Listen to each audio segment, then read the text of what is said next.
Condemned properties scattered throughout Omaha, and they can be an eyesore in the neighborhood and also dangerous. John Chapman reports Omaha is making progress in tearing down these rundown vacant properties.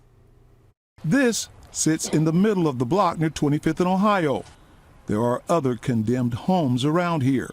Neighbors say some of the homes have been vacant so long they actually have a negative neighborhood history. The red house that was down there was a fire had started. They don't know. I imagine that they believed that it was a homeless guy, shacking up in there. Also, that same house, there was a standoff.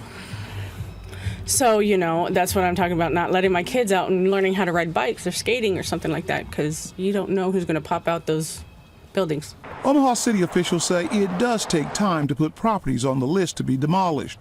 First, they have to go through a process.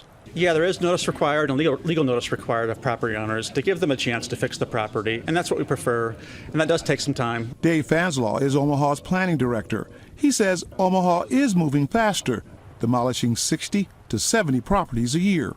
A number of years ago, we had a pretty big backlog, and then we dedicated the resources to demos, and it's proven that now we don't have as many as we used to.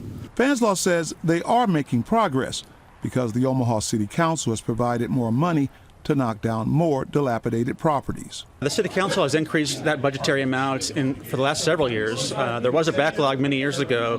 We're now largely caught up. There's $800,000 in the city budget for this purpose. Knocking down rundown homes is expensive. It will cost $28,000 to demolish this home near 94th and Pacific, $23,500 to get rid of this mess near 168th and Maple, and another $25,000 to take care of the property near 20th and Ohio. City officials say they try very hard to rehab vacant, rundown homes. So every time the city spends money on general fund money on demoing a house, there's a lien placed on that property. So when a new owner comes in and buys it and or wants to redevelop it, they have to pay that lien, and it comes back to the city. Mrs. Melendez hopes demolishing this eyesore will start change in her neighborhood.